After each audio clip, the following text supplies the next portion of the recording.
Toute la création t'adore.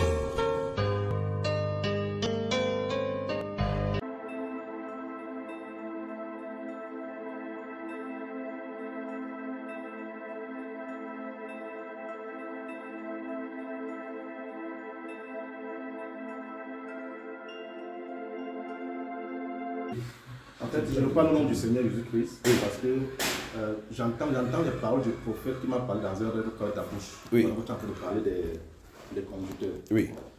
C'était dans un songe. Dans ce songe-ci, j'ai vu le prophète Tibu Yeshua. Oui. Il avait rassemblé, parce que tous les prophètes étaient là. Quand les prophètes étaient en sa présence, il était en train de dire que... Ah, il faut que les gens entendent. Oui.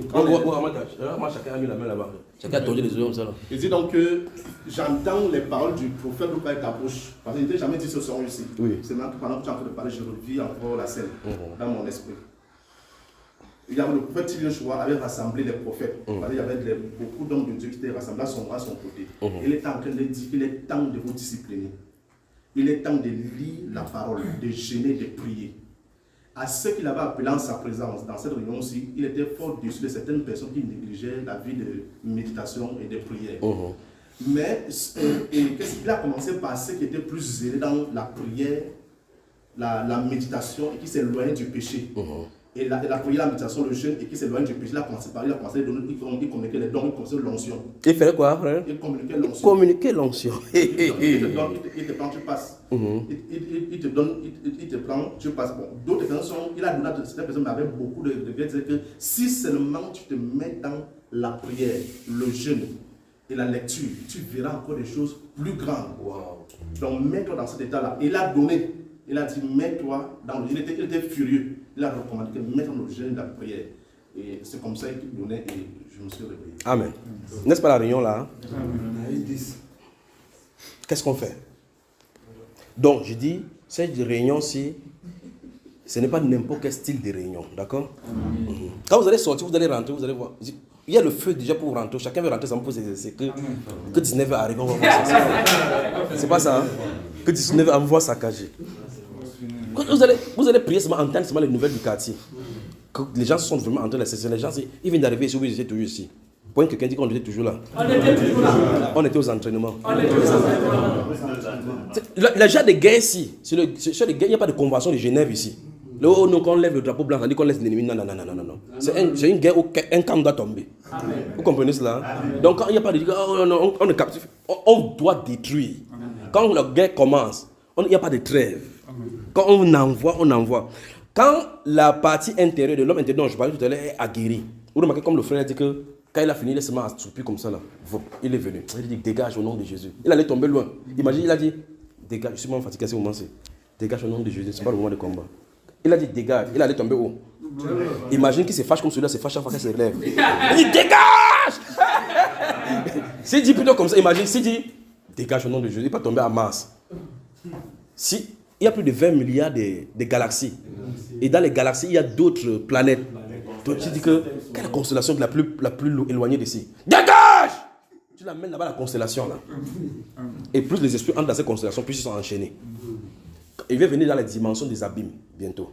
Avec les abîmes, comment on les enchaîne dans les abîmes et ce qui les retient là-bas. Alors, donc, l'homme intérieur, je suis en train de parler à l'homme intérieur aujourd'hui. Vous êtes au troisième point. Le troisième point concerne quoi? La discipline personnelle. La discipline personnelle. Ça doit être de rigueur. Vous fixez vos heures de travail avec le Seigneur. Restez-y à ces heures-là parce qu'il vous attend.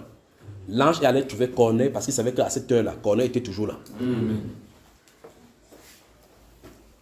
Donc quand ces choses sont assimilées, il faut qu'il passe aux enseignements des anges pour qu'on puisse déclencher ça, pour que vous soyez conscient de cela, de leur visitation et de leur présence.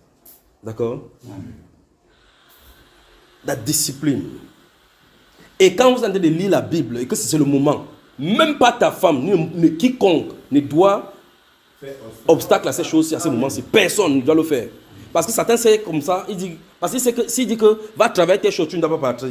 Il prend la personne que tu aimes pour poser un problème de plus crucial là-bas. Même si on dit que oh, ta femme avait dit qu'elle va accoucher, tu te tournes, tu dis que tu n'accoucheras pas maintenant jusqu'à ce qu'elle finisse. Amen.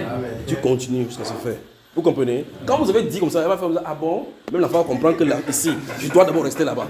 Vous avez compris, frère? Essayez Dieu, Dieu va vous surprendre. Essayez-le seulement. Vous vous souvenez, en 2000, quand on a fait le premier scène à Makepe, non, ça c'est chez les Grèces. Tu étais là. À l'Opom, tu étais aussi là. Voilà, papa Tanya, tu étais avec la Bible, c'est notre Bible. C'est la même Bible. On est assis comme ça, on avait mis la table dehors, parce que c'est à l'air libre qu'on faisait. Je suis à l'intérieur des frères. Nous sommes en plein avril là-bas. Il y a le vent qui passe avec la pluie, le ciel est noir. L'être humain regarde dehors, il voit le ciel qui est noir, la pluie qui est annoncée. Je reste dans la chambre. Il dit, Seigneur, voilà, on est dehors parce qu'on est en plein air. Seigneur, c'est pour ton honneur qu'on veut faire. Vois-tu faire tomber la pluie? Il dit, descends, il ne tombera pas la pluie. Frère, quand il dit ça, le ciel est noir. Donc quand il te dit qu'il ne tombe pas la pluie, la réalité dit que la pluie est sur le point de tomber. Parce que c'était noir au point où tu voyais, le vent passe dans la cour, ça amène les feuilles partout. Chaque personne a des feuilles. Chaque personne fuit. Mais lui dit, il ne tombera pas la pluie. Il ajoute, jusqu'à ce que tu le déclares. Amen. Qui avait vécu ça? Tu étais là. Toi, tu étais là.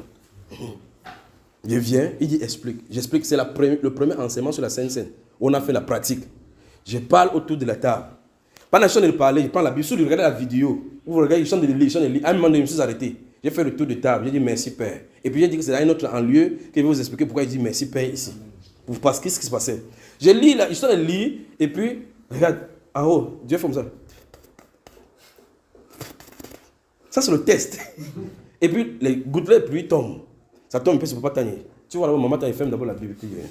Pendant que j'en ai parlé, je me rends compte que les visages qui me regardent, ce n'est pas les visages qui prennent la parole, c'est les visages d'interrogation sur la pluie. Je suis en train de parler, il parle que, vous voyez, les Corinthiens ici, les gens sont morts parce qu'ils n'ont pas discerné le corps de Christ. Il dit, ça n'entre pas. Et puis, il ferme la Bible. Il dit, regarde comme ça, là. Les gens, dans leur esprit, c'est que, mais frère, je ne sais pas que la pluie vient d'arriver. On va faire comment ici? Et puis, après, pendant qu'il entend l'interrogation, moi aussi, quand je suis calme, je suis en train de demander, mais il dit, je t'ai dit, il ne tombera pas la pluie. Mais la réalité est autre chose. Hein. C'est que la réalité, c'est qu'il fait noir et... Vous comprenez ce que je veux dire? Les gouttes sont en train de tomber sur les gens. Chaque personne, tu entends quelqu'un faire son sac comme ça. La personne qui fait son sac, c'est pour dire que c'est prêt, ça fait boum, il dégage. Donc quand quelqu'un de fermer la Bible comme ça, moi je suis seul avec la Bible, je suis seul. Quand il a dit encore, il ne tombera pas jusqu'à ce que ça soit sous ton ordre. Vous pouvez imaginer qu'à cause de la Sainte Seine, le Saint-Esprit ferme la pluie à Douala à cause de cela. Amen. Et puis il tourne et il dit merci Père, merci Père. Il pouvait donc continuer avec assurance. Donc il dit que la Sainte Seine, oh là-bas, les gars me regardent comme ça, mais ne vous dites pas que le Seigneur m'a dit que ça doit tomber. Non, non. Après on finit de manger. Dès que j'ai mis le pied à l'escalier, il dit que lâche la pluie. Il a dit lâche la pluie. Il dit Seigneur, fais tomber la pluie. Il a fait comme ça, c'est comme ça qu'il a fait boum. La pluie. Pourtant, tu es arrivé à la maison. Il dit, vous fermez le parti parce que je vais lâcher là maintenant. Boum! La pluie est tombée comme elle n'a jamais tombé là-bas. Qu'est-ce que c'est? Le ciel obéit à l'homme. Amen. Quand Dieu parle. Amen. Vous pouvez demander. Oui. Oui, mon cher. Ouais, un témoignage. Oui. Lorsque j'étais au champ, quand je travaillais avec mon épouse, subitement, c'est quand la pluie vient, tu sais que c'est en train de venir. Ça venait avec les bruits fortement. Je me suis levé et j'ai dit, oh toi, pluie, arrête-toi jusqu'à ce que tu finisses de travailler. Comme il a commencé, il s'est arrêté à une limite. Applaudissez pour Gédéon. C'est qui ça? Applaudissez pour lui. C'est Josué, n'est-ce pas? Hey, arrête-toi là-bas, Jésus. Et subitement, après la pluie, le soleil sort, même toi le soleil, moi je ne veux pas. Tu ne veux pas comment tu peux couler la sueur? Oui, le soleil c'est parti. J'ai bien travaillé jusqu'à rentrer la soirée sans pluie ni soleil. Donc, ça veut dire que vous allez dans un haut lieu, il déclenche la pluie. Vous savez qui est en plein, non? Tu dis que celui qui a la force de pluie vient là, alors la pluie, là, il veut nous faire vous embrasser. Parce que vous pouvez aller quelque part, les gens là déclenchent la pluie pour que vous, même avec la voiture, ne passez pas. Quand il faut conseiller, vous voyez quand c'est noir. Pointez, souvenez-vous que les choses qui sont noires là-bas, qu'on appelle le Nubus Columbus et tout, ce sont les êtres. Ils commandent. La Bible déclare que vous commandez ça, ils entendent, ce sont les êtres. Il y a des êtres qui contrôlent les nuages, des êtres qui contrôlent le feu, l'air, le haut là-bas. Quand vous entendez le prince des puissances de l'air, vous avez vu voler quelque part.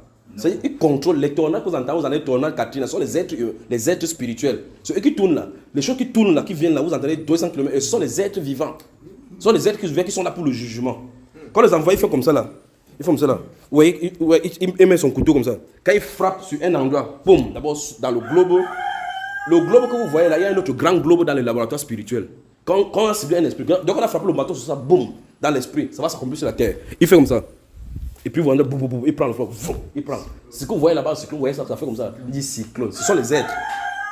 Vous avez vu l'esprit tourbillon dans la Bible, non? C'est eux. Celui qui s'est levé, il a soufflé le vent quand Jésus était sur la mer. Jésus a dit silence, tais-toi là-bas, c'est moi. Fais silence. Puis il a dit que oh, on est en train de mourir, on est en train de mourir.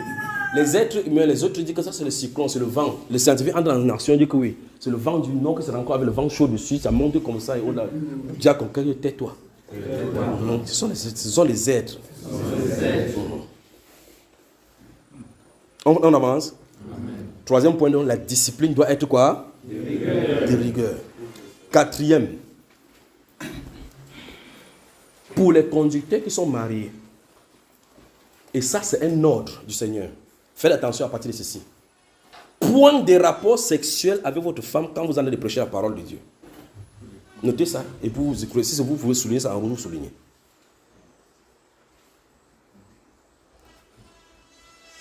Donc, n'allez pas prendre part à la parole au milieu de l'assemblée, sortant de la chambre avec votre épouse. Ne faites jamais cela. Le Saint-Esprit me parlait, quand il me parlait de ces choses, il dit, notre génération a perdu les choses sacrées. Les choses qui regorgent de la pureté, de la sainteté de Dieu. Et vous remarquez que ce sont ces choses que les pasteurs sorciers, quand ils vont dans les ténèbres, on leur dit, il faut coucher avec les vierges avant d'aller prêcher. Parce qu'en faisant ça, ils amènent les abominations sur les gens.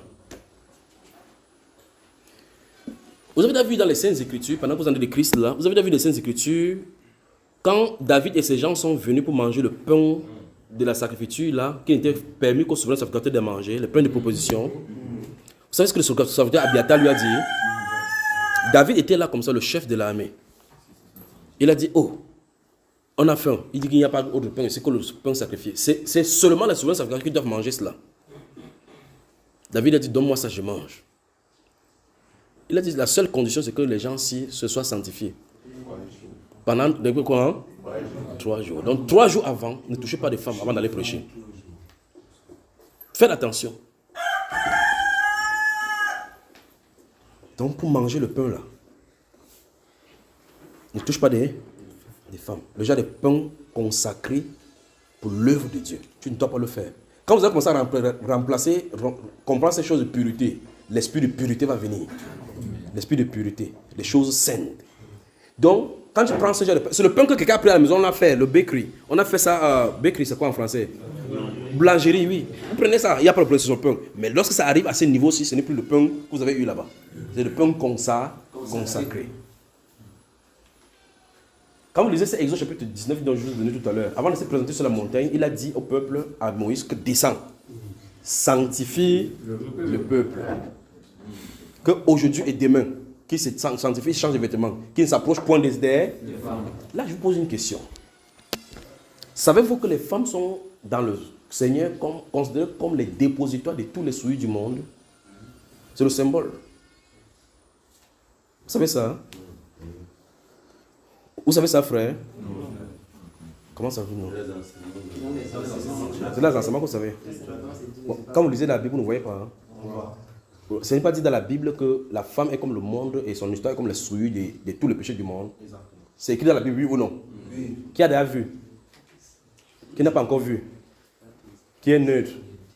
Qui n'a pas encore vu? Qui n'a pas vu? Qui a vu? Qui a vu?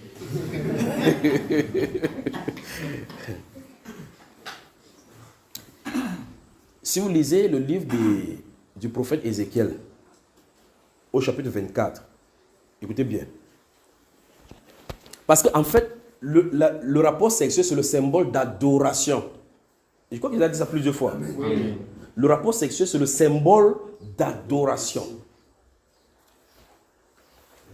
Et la femme représente soit l'alliance. Et vous remarquez quand vous allez là-bas, vous entendez l'alliance. Soit l'église. Et là-bas, c'est le lieu d'adoration par excellence, le lieu d'habitation de Dieu en esprit. Soit la nation. Vous allez là-bas, c'est toujours de pureté et déjà de divinité. Soit le temple lui-même. Si vous lisez le livre d'Ézéchiel, donc vous allez voir quand Dieu va dire à Ézéchiel par rapport à ce que sa femme devrait mourir. Et Dieu lui a dit, voici celle qui fait les délices de tes yeux et l'objet de ton affection mourra. Ne pleure pas. attache ton turban, va lentement, ne coiffe-toi ta barbe. Vous avez lu ça dans la Bible? Qui a dans lu? Ou bien vous voulez qu'on lise? Hein?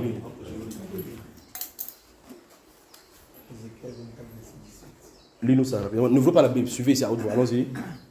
Tu ne te lamenteras point. À haute voix. Tu ne te lamenteras point et tu ne pleureras point. Et tes larmes... Non, remonte plus haut pour qu'on puisse suivre comment il a parlé. Prends le verset 15. Oui.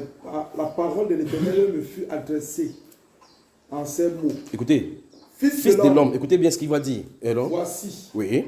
Je t'enlève par une mort soudaine. Oui, celle... Ce qui fait les délices de tes yeux. Oui. Tu ne te lamenteras point. Tu ne te lamenteras point. Tu ne pleureras point. Et tes larmes ne couleront pas. Donc, les délices de ses yeux, c'est la femme dont tu viens de parler. Il va dire là plus tard que j'avais prophétisé le matin et le soir, ma femme mourut. Dieu l'a subitement. Il a tué sa femme pour prophétiser. Vous voyez ce que Dieu peut faire, frère? Dieu a tué sa femme. Il dit que quand elle va mourir, ne pleure pas. Lave-toi bien, tu restes au milieu du peuple. Mais qu'est-ce qu'il veut faire? Ce qu'il est là, c'est qu'il veut annoncer quelque chose par cette mort-ci. Et c'est le symbole auquel la femme est prophétisée qui nous ramène. Donc, ok, comme sa femme est morte, sa femme-ci qui meurt symbolisait quoi que Dieu veut faire? On va aller regarder l'image de la prophétie qui veut prophétiser pour voir à quoi la femme se réfère. Pour que vous compreniez ce que j'en ai dit. Allons-y. Continue. Fort. Okay. Prends, oui.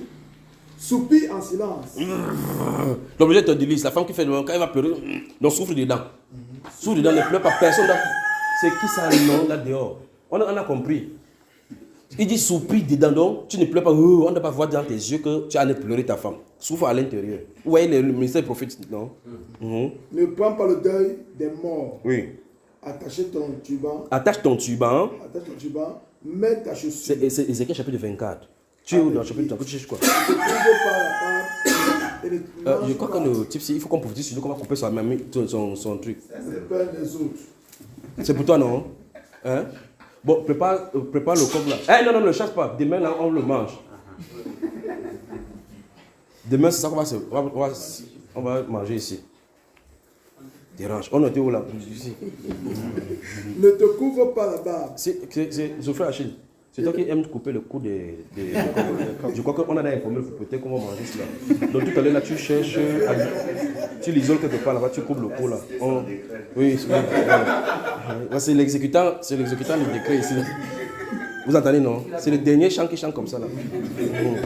Ne te couvre pas la barbe. Oui. Et ne mange pas le pain des autres. Oui. J'avais parlé au peuple le matin. Oui. Et ma femme mourut le soir. Oui. Le lendemain matin, je fis ce qui m'avait... Tu fais ça aujourd'hui, n'est-ce pas? On va te dire que tu as de la sorcellerie. Qu'il est dans une haute dimension de sorcellerie. Chez eux, il ne pleure même pas. Oui. Le peuple me dit, ne nous expliqueras-tu pas... à haute voix. Le peuple me dit, oui. Ne nous expliqueras-tu pas ce que signifie pour nous ce que tu fais? Voilà, écoutez, maintenant, il va donner la prophétie, c'est à quoi ça se réfère, oui. Je leur répondis, la parole de l'Éternel m'a été adressée en ces mots. Oui. Dis à la maison d'Israël, ainsi parle le Seigneur l'Éternel. Oui. Voici, oui. Je vais profaner mon sanctuaire. Oui. L'orgueil de votre force. Oui. Les délices de vos yeux. Oui. L'objet de votre amour. Stop. Quand il parle là, physiquement, il parle de quoi? Le temple. Parce qu'il se complaisait sur le temple. C'est l'objet de leur amour. Enlever la femme du prophète remettait à saccager le temple. Bon, on part au temple, fait quoi? Quand tu pars dans la femme pour entrer la communion, tu vas faire quoi? Adorer. Les relations sexuelles, c'est le symbole d'adoration. C'est pour cela qu'il interdit ces relations sexuelles avant de venir l'adorer. On ne peut pas adorer une autre divinité. Parce qu'il y a une divinité derrière les femmes. Vous avez suivi? Très bien. Oh, remarquez bien ici, on ne parle pas de la fornication, on parle de ta femme que tu as à la maison. Parce que même dans le mariage, le rapport sexuel dans le mariage, c'est un péché toléré. Parce que les femmes dont on parle là-bas, que ne vous souvenez d'aucune femme, on ne parle pas que c'est les femmes que tu vas chercher ailleurs. C'est ta propre femme. Un sacrificateur ne doit pas se présenter devant Dieu ayant couché avec une femme. Ça avec sa femme. Même avec sa femme. Donc, la femme, c'est une souillure tolérée. Mais c'est le délice qui fait notre joie. C'est le lieu de repos de notre cœur. Mais notre cœur se repose sur quelque chose de souillé. Donc c'est souillé quand Dieu dit que c'est souillé. Quand tu sors de chez la présence de Dieu, tu pars tes souillés, un souillé qui est un peu bien accepté. Vous voyez cela? C'est pour cela que vous entendez cela. La Bible déclare que pour les prostituées, pour les femmes étrangères, le chez elles, c'est le séjour des morts. Quand tu passes là-bas, tu es chez les morts directement. Vous pouvez imaginer. Ce n'est pas parce que tu pars dans sa maison. Hein. Quand tu ne peux pas chez elle, vous comprenez que c'est chez elle, non? Dès que tu entres comme ça, tu sautes. Oh, you get. C'est ta guette est fait passer là-bas. Tu es chez le séjour des morts. Tu marches, tu dis que je l'ai traité. Alors que sur ton âme est pète. Tu es fini. Vous imaginez, en comprenant ça, il faut qu'on parle de la fornication, mais le danger. De porter la sémence, à le donner comme ça dans la gueule du dragon. La femme, c'est un boulevard pour aller dans l'au-delà. Tu fais chercher la tombe pour entrer, ne pas chercher le nez, ne cherche pas la corde, entre ses jambes. Tu vas voir. C'est là-bas que ça se trouve. On a dit que celui de moi, c'est tout en haut. Où ça? En bas, non? C'est en haut? Quelqu'un dit en bas? En bas. Voilà. Là, tu as une table de cahier comment? C'est pas là-bas que c'est trouvé. Fermez les Bibles alors. Fermez les Bibles. On a 4 points essentiels qui vont former donc la marche personnelle en tant que conducteur. À cette discipline, si vous y arrivez, mon cher, à cette discipline-ci, vous les mettez en pratique et vous inculquez aux autres. L'assemblée est parfaite devant le Seigneur. Amen. D'accord? Vous remarquez que je n'ai pas dit que ne mentez pas les uns les autres. Il y a des choses qu'on ne doit plus vous dire. Oh, ne volez pas. Oh, ne forniquez pas. Il y a des choses qu'on ne doit pas vous dire. Vous remarquez que si vous mettez votre vie en discipline, et ça implique pour tout le monde, vous êtes discipliné dans la vie spirituelle, vous prenez le temps dans la parole, dans la lecture de la parole haute là, vous remarquez qu'automatiquement, on n'a pas voulu vous dire ne mente pas. Parce que quand vous entrez dans l'esprit, vous êtes transformé par le même esprit, par la même image. Vous êtes renouvelé dans le Saint-Esprit. Et Dieu donc vous révèle à ce qu'on appelle le vêtement du Seigneur Jésus. Et par conséquent, le vieil homme et de ses œuvres se dénature, se déchire au fur et à mesure, le vêtement nouveau vous est donné. C'est pour cela que si on laisse cet état des choses, on se place à vous dire que ne manque pas. Tu vas seulement vouloir faire l'effort. On est sous la loi là. Là, on est sous la loi. Donc, je vous conduis maintenant dans le sanctuaire où il y a transformation. Vous entrez dans la transformation, Dieu vous transforme de son esprit. Vous ne vous rendez pas compte que vous ne mentez plus. Amen. Vous vivez juste simplement dans la vérité. Vous ne vous rendez pas compte que vous n'aimez plus les gens, que vous avez haine sur le cœur. Parce que lors de la transformation, lors de la visitation chez le Seigneur a nettoyé. Vous comprenez cela? Mais souvent on se met chaque fois, on dit, oh, ne mente plus. En voyant là, pardon, ça se trouve où, frère? Ça se trouve où? C'est dedans. C'est dans le cœur. C'est là qu'il faut nettoyer, il faut dépouiller. Donc, il faut donc que les chrétiens passent de l'état de l'homme naturel à l'état de l'homme spirituel. L'homme spirituel, créé selon Dieu, qui se renouvelle, ne vit pas dans le péché. Il se renouvelle chaque fois pour se rapprocher de l'image de Christ et lui être agréable. L'homme intérieur est prêt donc à être dévoilé. L'homme intérieur manifesté dans sa maturité spirituelle, on appelle cette personne-ci les fils. Qui ne marchent pas selon le rudiment, selon les doctrines pernicieuses des hommes, qui fait tourner les gens à gauche et à droite. D'accord? Qui sont grands en esprit et qui connaissent qui est Christ. Les vents de doctrine ne les amènent ni à gauche ni à droite. Amen. Vous avez ma frère? Est-ce que vous êtes prêt à le faire? Amen. Très bien. Alors, toute indiscipline au milieu de vous ne doit pas être tolérée, en commençant par vous. Donc, je ne veux pas rester ici. J'entends qu'à Yaoundé, il y a tel frère qui a semé la division. Je t'avertis une fois, 2 fois. La 3e fois, je vais te couper. Je ne vais pas te couper seulement comme ça là. Je ne t'annonce pas que quitte là-bas au milieu. Je t'envoie dans l'esprit. Il te fait tuer pour que ton esprit soit sauvé. Non, il ne faut pas que je te fais tuer. Je te tue. C'est bien dit ça, non, frère? Non, ne compliquons pas. Tuons tout simplement. On tue tout simplement. Donc, ne tolérons pas cela. Il y a une visitation glorieuse qui nous attend. Courons vers ces buts-là. Faisons tous nos efforts pour mettre la main sur la charpente, pour soulever, pour pousser, pour repousser les ténèbres jusqu'à ce que la lumière pointe à l'horizon. Quand la lumière va se manifester, boum, chacun sera dans son couloir. Personne. En tout cas, pourquoi même il y a cette lutte-ci?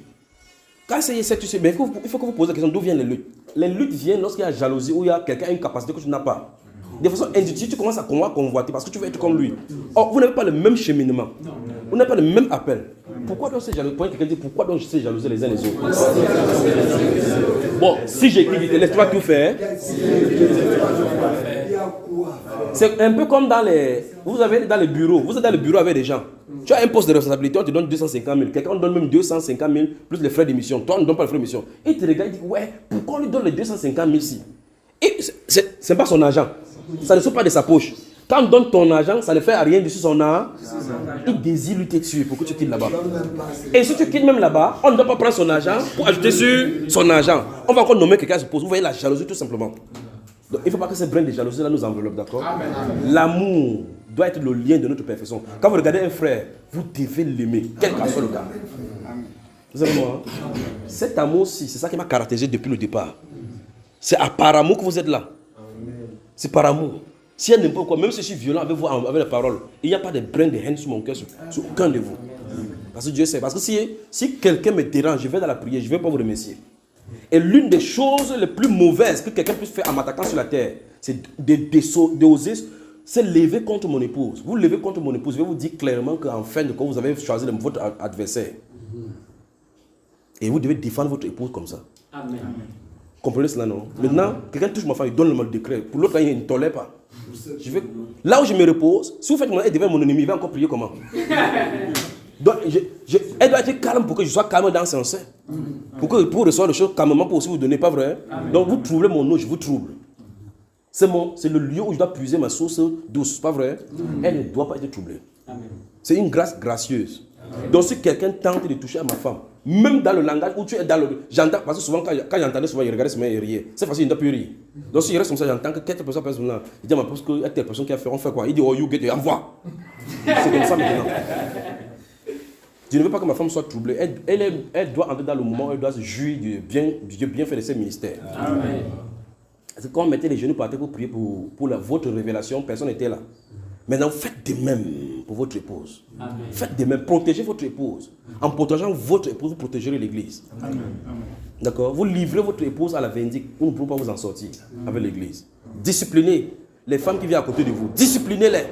Disciplinez les femmes qui parlent contre les femmes. Parce que les femmes bavardent par nature. Elles bavardent. Dieu l'a construit pour multiplier. Tu donnes une petite sémence comme ça qui est en liquide. L'os sort là-bas. L'os. Vous comprenez ça, frère? Amen. Tu mets une liquide en elle, ça sort un enfant. Parce que tu touches la tête comme ça, c'est Dieu, alors que c'est le liquide que tu lui avais donné. Elle multiplie seulement. Tu donnes une parole, tu crois qu'elle a oublié le jour, elle te répond à tel jour, à telle heure. Quand tu avais porté telle chaussette, tu ne te souviens pas de chaussette là qui est percée comme ça.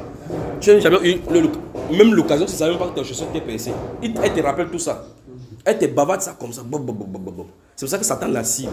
Et ne donnons pas l'occasion à Satan de cibler nos femmes. D'accord? Protégez vos femmes contre quiconque.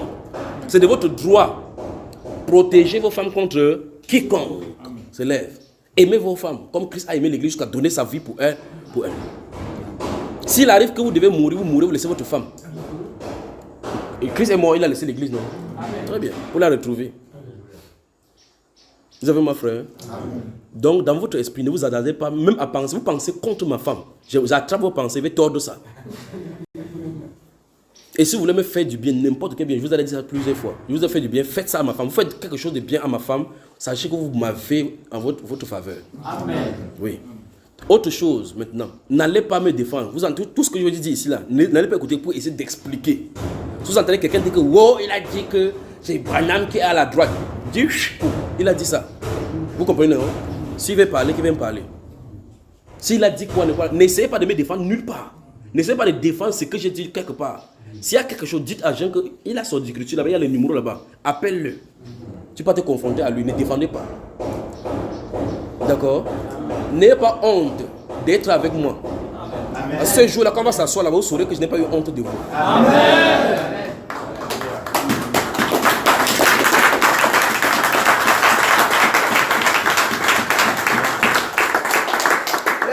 Si vous voulez, sortez, quittez derrière moi, allez. Point quelqu'un dit, le lion cherche qui dévorer. Le lion cherche qui dévorer. Vous vous souvenez de la vision, je vous ai parlé plusieurs fois, non? Voilà.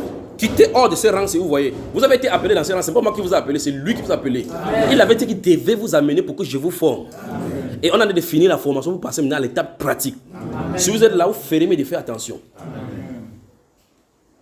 Donc, si vous êtes derrière là, suivez seulement le rythme. Suivez le rythme, suivez le rythme. Ne pensez pas qu'en fuyant pour aller quelque part, vous pouvez vous en sortir. Parce que vous me fuyez maintenant, vous allez me rencontrer en haut là-bas. À cette génération-ci, personne ne passera sans passer devant moi. À cette génération. Vous voyez comment ils sont courts, non? Oui, mon cher. Oui. En fait, j'ai un songe par rapport à ce qui s'est dit. Par rapport... Oui. Qui voulait parler ici? Une question. Oui.